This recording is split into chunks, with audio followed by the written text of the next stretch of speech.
Oyaye tulibe na muntu Nasai wabalengela bakushinga dimino. Oyaye tulibe na muntu Yalele linda kusenga kasai wabalengela tulibe na muntu Nasai wabalengela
Oui, je suis président de la commission PHG de l'Assemblée nationale. Ma présence ici, je suis d'abord en vacances et il se trouve que je suis également de cette province du Grand Kasaï. Le président de la République, Félix Tshisekedi, est dans la région. Je me suis dit avant d'arriver à Kananga, de passer par Dimbélengé, ma circonscription électorale, que j'accompagne le chef de l'État lorsqu'il débute son périple dans le Grand Kasaï en passant par le Bourgina. Le chef de l'État fait un discours donc un meeting à la conférence présidentielle de là. Quelle lecture faites-vous de ce discours par rapport à la réalité du Kasaï? Mais c'était un discours réaliste, un discours important, d'abord historique, réaliste. Pourquoi historique? C'est la première fois que Bonzola faut voir un chef de l'État kassaïen. C'est la première fois. Félix Tshisekedi est le premier président de la République originaire du Kasaï, du Grand Kasaï et plus spécialement du Kasaï oriental. Et en Bujimaï, on n'avait jamais vu un chef de l'État originaire du Grand Kasaï s'adresser à la nation. Donc c'était un discours historique. Il venait ici, un discours important, j'ai dit aussi qu'il était réaliste, parce que le président a reconnu, il a tracé le tableau. D'abord, il a remercié le peuple qui a voté pour lui, et ensuite, il a montré au peuple du Kasaï oriental qu'il connaît le problème du Kasaï oriental, qu'il connaît également leurs inquiétudes, le problème de route, le problème de l'amiba, le problème des infrastructures, le problème d'eau, le problème d'électricité. Le président de la République a montré tous ces problèmes-là. Il a compris, il a montré qu'il connaissait les problèmes et qu'il était déterminé à apporter un changement. Oui, que pensez-vous par rapport à cette question de l'effet de notre pouvoir de la Bon, mais il faut être aveugle ou sourd. Il a beaucoup fait. Disons d'abord une chose. Ce président de la République n'est pas le président du Kasaï. C'est le président de la République. Avec ses 26 provinces et sa ville de Kinshasa. C'est que le président a commencé ce qu'il fait pour l'ensemble du pays. Il le fait également pour le Kasaï. Il le fait pour le Kasaï. Qu'est-ce qu'il n'a pas fait? Dès le départ, pendant les 2 ans, c'était difficile dans le cadre de la coalition FCC-CACH. Mais depuis que nous avons l'Union sacrée, même avant, le président a lancé quelques projets.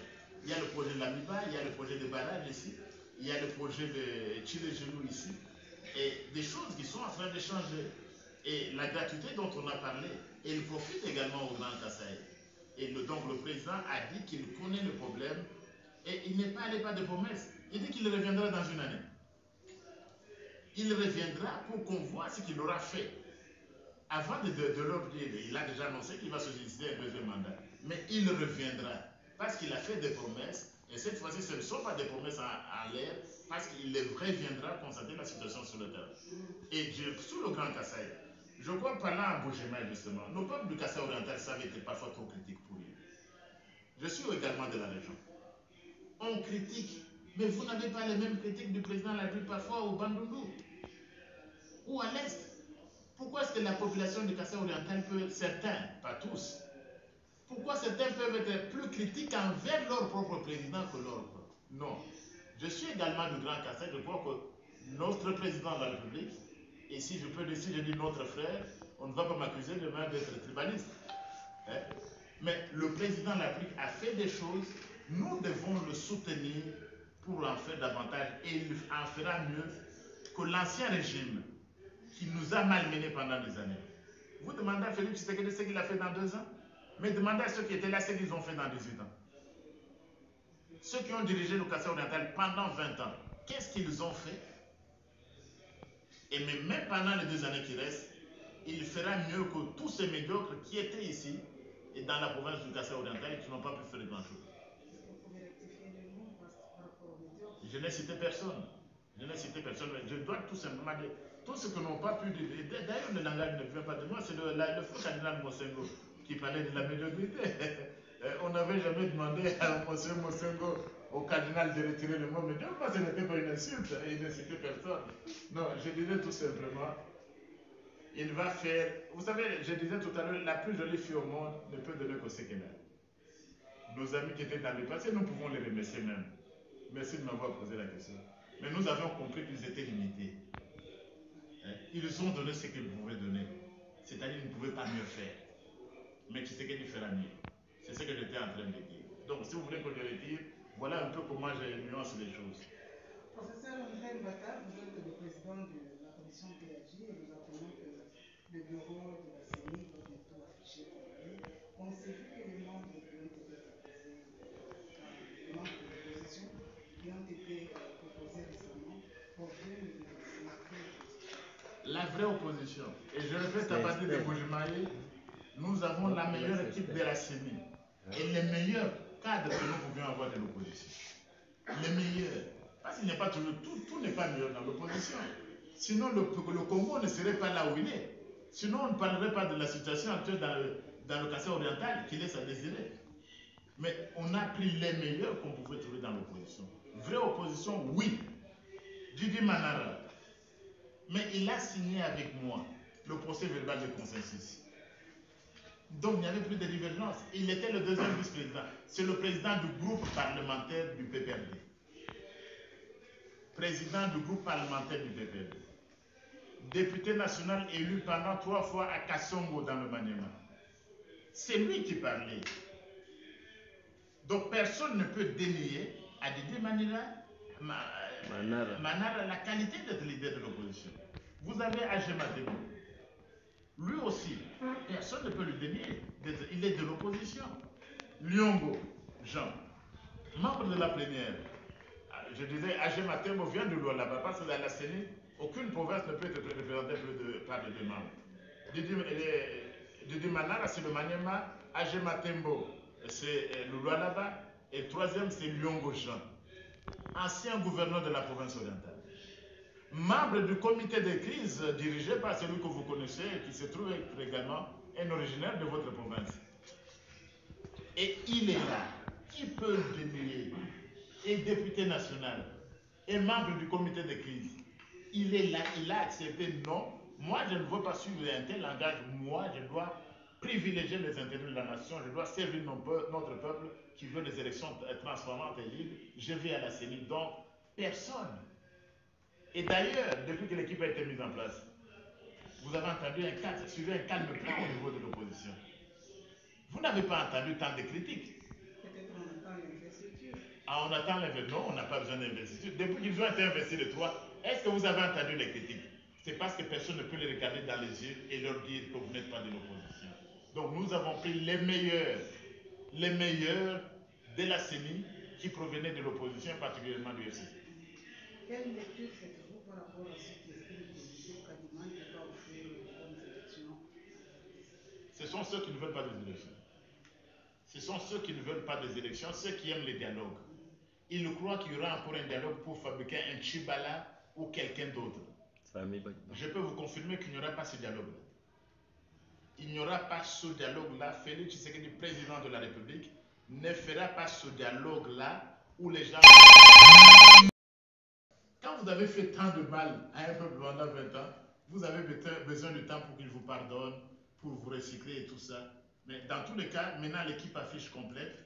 Cette équipe-là, à partir de ce moment, aucun membre de la CENI n'appartient à un parti politique. Ils sont indépendants. Et l'équipe de Denis Kadima, c'est la meilleure équipe de la CENI que nous avons depuis 2006. Et il va nous donner des élections libres, transparentes et crédibles. Félix Tshisekedi, président de la République, n'avait pas besoin de cette équipe pour gagner en 2023, parce que déjà en 2018, nous avions gagné sans cette équipe. Nous avions gagné alors que la CENI était dirigée par des gens qui provenaient d'une autre équipe. Donc, qu'on leur fasse confiance pour nous organiser des élections libres et transparentes dans les délais. Vous dites qu'il n'y aura pas de glissement, le peuple congolais attend les élections en 2023, mais jusqu'à l'autre côté de la CENI, il y a un retard par rapport au cadre légal qui n'est toujours pas réglementé. Bon, vous avez raison, mais il nous reste 2 ans au moins.